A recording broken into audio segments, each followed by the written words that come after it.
They only fear the man who refuses to nod. That was the curse of Socrates. Not his weakness, not his poverty, not even his stubbornness. It was the fact that he asked questions, questions that stripped away illusions, questions that exposed the lies people built their lives on. The truth is, society doesn't hate answers. It hates questions because questions make you pause. Questions make you realize your obedience is hollow, your beliefs are borrowed, and your life has been lived as a performance for others. This is why they silence Socrates. And this is why they fear you if you dare to walk his path. We are taught from childhood that certainty is safety, that the strongest people are those who know. The teacher knows, the politician knows, the priest knows, the parent knows, and you are trained to obey. You smile when you disagree. You bow when you want to scream. You repeat words you never understood just to be accepted. This is not strength. This is slavery. The need for answers is a trap. It locks you into other people's truths. You mistake memorization for wisdom. You mistake obedience for maturity. And worst of all, you mistake silence for peace when in reality, it is the silence of chains. Socrates shattered this illusion. He walked into the marketplace, into the temples, into the courts, and asked the questions no one dared. What is justice? What is virtue? Do you really know what you claim to know? And with every question, another mask fell. The politicians who pretended to lead, exposed. The priests who claimed divine knowledge, exposed. The poets who spoke in riddles but had no truth, exposed. Society hated him for this, because people do not want to wake up. They want comfort, applause, certainty, and the sweet lies that keep them docile. But Socrates was a storm. He destroyed comfort, and for that, they gave him poison. Here lies the secret. Socrates was untouchable, not because he knew everything, but because he admitted he knew nothing. This was his detachment. He detached from the illusion of certainty. He detached from the performance of wisdom. He detached from the applause of the crowd. And that detachment made him the most powerful man in Athens. Think about it. If you do not cling to reputation, who can shame you? If you do not cling to wealth, who can buy you? If you do not cling to certainty, who can deceive you? Detachment is not weakness. Detachment is sovereignty. It is the refusal to kneel before lies, even when everyone else is bowing. This is why they called him dangerous. Not because he had an army, not because he held office, but because he was free, and a free man in a society of slaves is more terrifying than an army at the gates. If you wish to walk the path of Socratic detachment, you must kill your addiction to comfort and approval. You must be immune to their disappointment. They will call you arrogant. They will call you stubborn. They will call you dangerous. Let them. It means you have begun to think. You must refuse their borrowed truths. They will hand you beliefs like chains dressed as gifts. This is justice. This is morality. This is success. Ask them, do you know what you speak of? Or are you just repeating? You must question even yourself. Your mind is a prison if you never challenge it. Every belief you hold must be interrogated, stripped, tested by fire. If it survives, it is yours. If it crumbles, it was never truth. You must stop speaking to be heard. Do not perform knowledge. Do not chase applause. Instead, speak only to reveal. Speak only to peel back illusions. Speak as Socrates did, not to be liked, but to awaken. And most of all, you must walk into every room with nothing to prove, because the man with nothing to prove cannot be controlled. When you detach like Socrates, something strange happens. At first they mock you. They laugh at your questions. They call you difficult, contrarian, even insane. But mockery is just their first defense. When they see that you cannot be embarrassed, They try persuasion. They say, be normal, agree, stop asking. And when persuasion fails, fear begins because they realize their strings don't work on you. You don't jump when they pull. You don't kneel when they command. You don't collapse when they withdraw approval. Suddenly, your silence becomes heavier than their words. Your absence becomes louder than their presence. Your indifference becomes their punishment. This is why detachment is power. Not because it makes you cold or heartless, but because it makes you sovereign. You are no longer their puppet. You are their mirror. And the mirror terrifies them because it shows them what they are: empty, fragile, false. Socrates became a legend not by commanding armies, but by commanding the mind. By refusing to bow to illusions, he forced everyone else to see their own weakness. And in that reflection, they hated him, but they also feared him. And somewhere deep in their fear, they respected him. This is where you rise, not as another follower of rules, not as another servant of applause, but as something higher, something untouchable. You are no longer a character in their story. You are the plot twist, the disruption, the storm that tears the stage apart. Socrates stood in the courtroom with death before him. The judges thought he would beg. The politicians thought he would apologize. The crowd thought he would bow. Instead, he said, I would rather die having spoken the truth than live as a coward who lied. And in that moment, he became immortal. They killed his body, but they could not kill his question. They could not kill his detachment. They could not kill the freedom he had already won inside. This is the secret of ascension. You do not become legendary when you conquer the world. You become legendary when the world cannot conquer you. Understand this. To question everything is not rebellion. It is resurrection. It is the death of the borrowed self and the birth of the sovereign self. They will hate you for it. They will mock you for it. They may even try to silence you for it. But remember Socrates. The hemlock killed his body, not his spirit. The chains broke his flesh, not his truth. The city erased his name, but history carved it in stone. And so it will be for you. When you question, you detach. When you detach, you rise. When you rise, you are no longer seeking to be liked. You are no longer seeking to belong. You are no longer a shadow in someone else's story. You are the crown. You are the throne. You are the storm they cannot predict. You are the legend they cannot erase. Because courage is not found in answers. Courage is found in questions. And the one who dares to question everything becomes untouchable.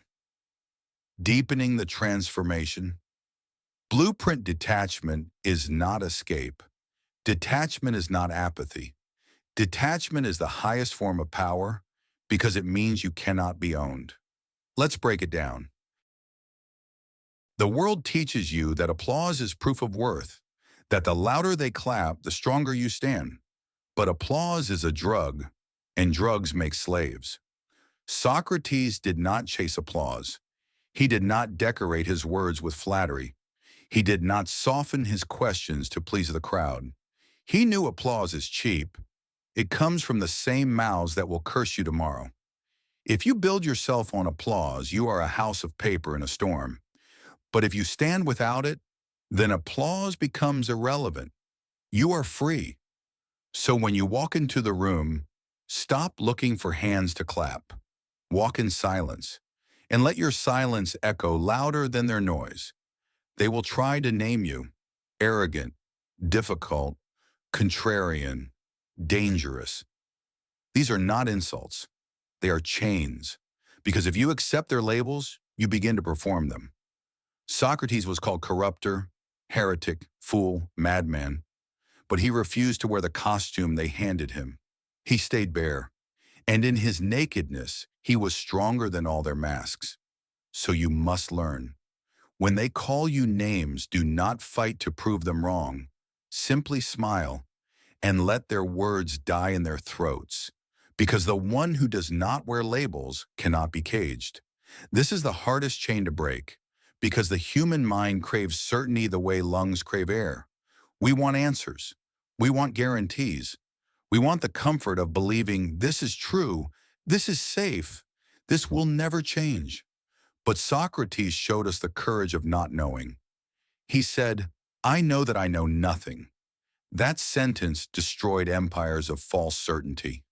Think of the courage it takes to stand in front of the world and say, "I do not know," and neither do you. It humiliates the proud. It terrifies the powerful. It offends the priests of dogma, because their power depends on pretending they know. The truth is, certainty is a cage, and the only way out is to embrace the storm of not knowing, to live in the question, to breathe in the unknown, to walk not with answers, but with courage. Ask yourself, what do you fear to lose? Wealth, reputation, friends, comfort, life itself? These fears are the strings by which they control you. Threaten your wealth? You obey. Threaten your reputation? You stay silent. Threaten your life? You kneel. But Socrates walked into death itself, detached. They offered him a way out, if he would just stop questioning. He refused. Because what good is life if it is chained? Detachment from loss is the sword that cuts every string. When you can say, "Take it all, and I remain free," you become untouchable. Notice how the world reacts when you detach. First, they try to shame you. They say, "You don't care." Yes, you don't care about lies. Then they try to tempt you. They say, "Here is comfort. Here is gold. Here is the easy road." Yes, but you don't need their bait. Finally, they begin to fear you, because a person who cannot be shamed, tempted, or frightened is beyond control. Think of the generals who command armies, yet tremble when a philosopher questions their motives. Think of kings with crowns of gold, silenced by one poor man who dares to ask, "Why do you rule? By what right? And what is justice, truly?" That is the paradox. Power fears the powerless, when the powerless are free. Socrates' trial is not history, it is prophecy. Every man faces it, not in court, but in life. The moment you refuse to obey the crowd, your trial begins. The moment you question what others worship, your trial begins. The moment you stand alone, your trial begins. And the world will hand you its hemlock. Not always a cup of poison. Sometimes it is exile. Sometimes it is betrayal. Sometimes it is loneliness. Sometimes it is silence. But if you drink it with courage, you become untouchable, because the hemlock cannot kill the truth, and the exile cannot kill the mind, and the silence cannot kill the question. You stop begging for answers, and you become the question. You stop bowing to applause, and you become the silence they fear. You stop fearing loss, and you become the sovereign they cannot buy. You stop performing for approval, and you become the storm they cannot predict. This is Socratic detachment, not coldness, not withdrawal, but a fire so pure it cannot be corrupted. Now imagine what would happen if you lived this way, not just reading about Socrates, not just admiring him as a figure of the past, but becoming him in spirit. Imagine standing in every room with no mask, no chains, no fear. Imagine questioning everything, without apology, without shame. Imagine walking through life with courage so sharp that lies crumble before you. This is not philosophy in books. This is power in blood. This is not history. This is destiny. There comes a moment when questioning everything no longer feels like rebellion. It feels like breathing. Because once you see the chains, you cannot unsee them. Once you hear the lies, you cannot unhear them. Once you taste freedom, you cannot return to slavery. This is the point where you ascend, not as a scholar who collects theories, not as a cynic who doubts for sport, but as a sovereign who stands above illusion. The world will beg you to come back. It will say, stop questioning, just live, just obey, just smile. But you cannot return to blindness once you have opened your eyes. Like Socrates, you stand alone. And in that aloneness, you are higher than kings. Understand this. The question is fire. It burns illusions. It melts lies. It lights the darkness. And it consumes everything false. This is why people fear questions more than armies. An army can be bribed. An army can be outnumbered. But a question, a single question, can tear down 1,000 thrones. What is justice? Shattered Athens. What is truth? Shattered empires. Why obey? Shattered kingdoms. The fire of the question cannot be caged. Once asked, it spreads. Once heard, it lingers. Once lit, it burns forever. Socrates' trial was not about one man. It was about a city terrified of its own reflection. Athens could not bear to see its leaders exposed as frauds, its priests exposed as liars, its citizens exposed as sleepwalkers. So they killed the mirror, but the reflection remained. This is what happens to anyone who questions everything.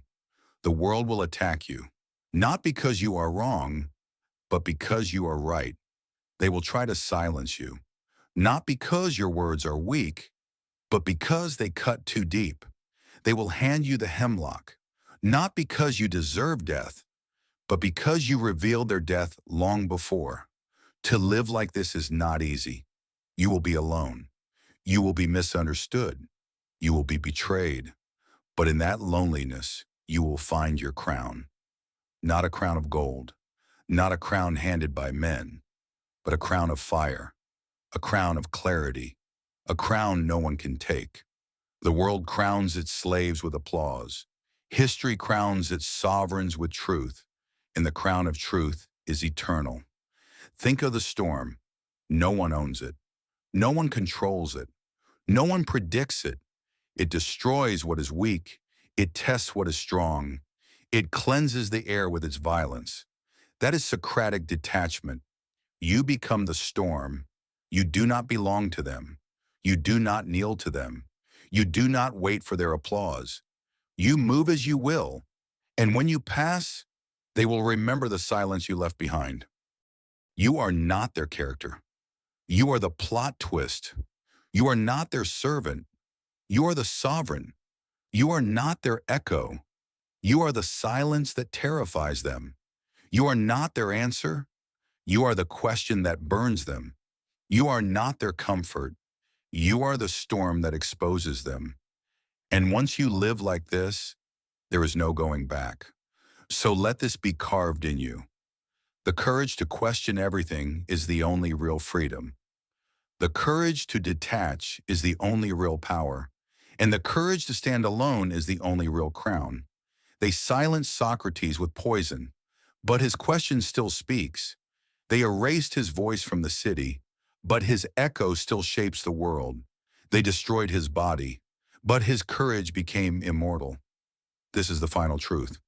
Love, real love, is not blind. It sees everything. It questions everything. And sometimes it walks away anyway. So now I ask you, what chains still hold you? What lies do you still obey? What applause are you still chasing? What fears still own you? Dare to question them.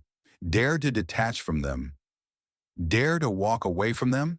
And when you do, you will not just be living. You will be ascending, not a slave, not a servant, not an echo, but a sovereign, a crown, a storm, a legend, untouchable.